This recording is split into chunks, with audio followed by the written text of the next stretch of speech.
Hey guys, it's me. So in the last video, I kind of got into the beginning stages of our infertility journey. So I just kind of want to continue. So as the last video said, in September, Jared and I experienced something quite traumatic. We had been trying to get pregnant since 2015. Like I said in the video, we were on Clomid, progesterone to make sure that, I'm not bleeding.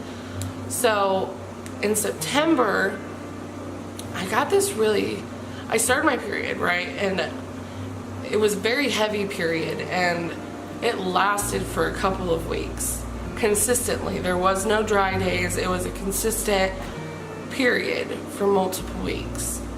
So I decided to call my OB and see if, something was going on, maybe it was the PCOS that they thought that I had, or maybe my body was just, I don't know, going through something. So I called them and they decided to do an HCG quantitative. And an HCG quantitative is a blood test to test your HCG levels and how far along they are. Whereas an HCG test, blood test, is just a test to see if there's any HCG levels in your system to test if you're pregnant. So we decided to test, and just a few days later, it showed that we were 6 weeks pregnant, 6 to 7 weeks pregnant. But I was bleeding very heavily, mind you. Which obviously was a huge worry. With our previous experience after losing Poppy, we knew that obviously that's in the back of our heads. We're gonna lose this one. Everything is gonna go, and we're gonna lose this one. But they told us that it may not be that. It may be a hematoma on the placenta. And what a hematoma is a bruise. And that could be, the cause of the bleeding. However, being in the medical field and having our previous experience with Poppy, the thought is obviously in the back of our head that that's not what it is, and we're ultimately going to lose this baby. So it was a very long couple of weeks. It was very hard, like I said, with Poppy, and so it wasn't maybe 2 weeks, if that. I'm at work and I'm in a room with a patient. I'm a certified medical assistant, and I work at a clinic in Indian Lake, and I love it there. But so I'm in a room with a patient, and I start getting this really bad pain in my right hip. And it's going down my leg, and it's burning, and I'm getting really lightheaded to the point to where I know that if I sit here any longer and let this go on, I will pass out. So I stop, and I look at the patient. He was so nice, and I feel so bad because he's here sick, not feeling well, and here I am looking crazy, like, listen, I'm gonna pass out. Please excuse my crazy. He was very sweet though. I hop on my way back to my nurse practitioner that I work with. She's a beautiful woman. She's an amazing woman, and she's so smart. And I don't know what I would do without her. I get back to her office, and I have to lean myself against the door, and I'm like, Sarah, something's wrong. Something's not right. And I'm in pain physically. You can tell the pain that I'm in. I can't stand up. I'm about to pass out. My pain is just outrageous. So she goes and grabs me a cold water bottle, has me put it on my neck. She's like, you have 3 choices. You can either call Jared to come get you, your mom to come get you, or I will call the ambulance. It was that bad. I didn't want to call the ambulance because I didn't want to waste their time, because I work in the medical field. I don't want to seem like a worry wart. Maybe I'm just really bad with pain. which isn't normally the case. So, and Jared was like 45 minutes away at work, and I didn't want to disrupt him while I was at work. So I called my mom, and my mom couldn't come get me because my dad had the car. So she called my sister Marissa. And let me tell you, she lives all the way in Harrod, and I'm at work in Indian Lake, and she got there so fast. Like, she was speeding. So she gets there in her Honda truck, and she basically carries me out of my office, drives like a mad woman to the hospital, and we get there, and I'm just in so much pain, and I just didn't know what to do. Jared gets there, and they take me back to the room, and they're like, "You're having a miscarriage." I'm like, "I know this, but this doesn't seem right." And my sister's like, "Listen, this isn't okay. You guys have got to do something." And my husband, bless his heart, he's trying so hard to be supportive and not worry so much. And you know, they look and they don't see anything, and so they're like, "We're gonna send you home." And I know, you know, unless something is really wrong, they can't keep you in the hospital. It's just not feasible. So I sit up to put my clothes back on. I'm trying to be as calm as I can. And all of a sudden, my face goes completely cold. My mouth is numb, and I fall back. My blood pressure at that time was around 80/60. I had passed out. The last thing I remember is my sister screaming, "Do something, help her." And my husband was trying to grab a hold of me, and you know, finally they, you know, realized that something's not okay. This isn't just a miscarriage. This isn't just a normal miscarriage.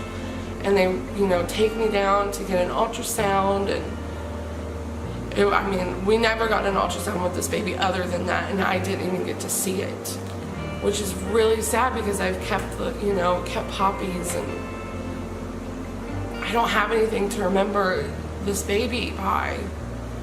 And so they kept me overnight, and my mom and dad showed up, my papa showed up, my Uncle Terry showed up to make sure that I was okay and to tell me that they loved me. And Jared had to work, but you know, he stayed in the hospital in this horrible bed, chair bed.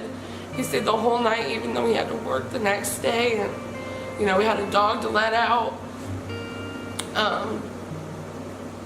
He's just an amazing man. So in the morning, you know, I'm ready to go home. I'm feeling so much better. The pain is gone. The only thing is I was so swollen. My stomach was swollen. My abdomen just wasn't, like, it was in pain. It wasn't like pain. It was uncomfortable. Like I had eaten too much food, you know. And so the doctor comes in, and she starts tapping on my foot, and she goes, "Does that hurt?" I said, "No, that doesn't hurt." "All right, well, we don't have to do surgery. They're going to do is, if I was still in that much pain, they were going to do exploratory surgery to find what the issue was." So later on, when I went to my follow-up appointment, I find out that the cyst that produces progesterone while you're pregnant exploded. And that's what caused all the pain, my blood pressure dropping, on top of the medication that they gave me. And why I was so swollen, you know, was from all that excess fluid. But I was off work for a while. The girls stepped up, and they did such a great job. I'll be forever thankful, you know, that I was able to be at home and start the mourning process.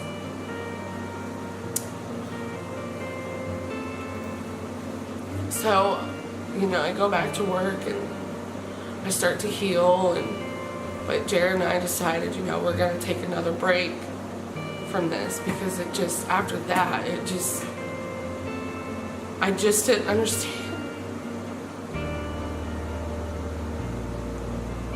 I didn't understand why it happened again, you know, and I didn't ever get any, like, definitive answers.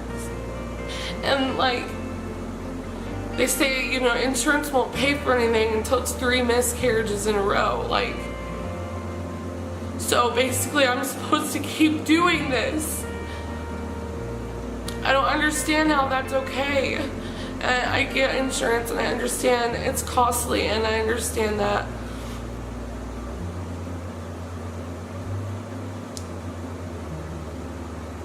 So we waited. We took our time and we've enjoyed each other, and we bought a house and we're here and we love it, and you know, my nieces and nephews are all here with us, and it's beautiful. We're enjoying life, and you know, starting a family is obviously, you know, what we want to do, but at this point it just seems unreachable. So we've, you know, discussed trying to do adoption, and we've looked into doing foster to adopt, but in order to do that we had to get our house in order. So we, as a lot of you know, you guys have followed our journey with our house remodel, and Jared has done it all on his own, and he's done a wonderful job. Both of my living rooms are beautiful, absolutely beautiful. I really need to find a before picture so everyone can see like the huge difference.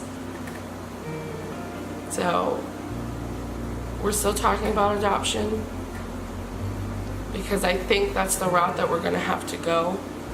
Unfortunately, financially, it's going to be a struggle because I don't think anyone can really just hand out $40,000. So I think we're going to do it through the state. Do foster to adoption, because I couldn't just do foster. I couldn't give away a baby. I couldn't do it. I know that. But I'll keep you guys updated on that. You know, if that's the route that we decide to take. So, again, if you're going through this and you don't have anyone to talk to, or you don't think that anyone will listen, because no one wants to hear of sorrow, no one wants to hear that you've lost a child, no one wants to hear your sadness, or that your heart is breaking, please get a hold of me, and I will listen, and I will talk to you, and I will try to be there for you. If you have any questions, like I said, get a hold of me. Alright, bye guys.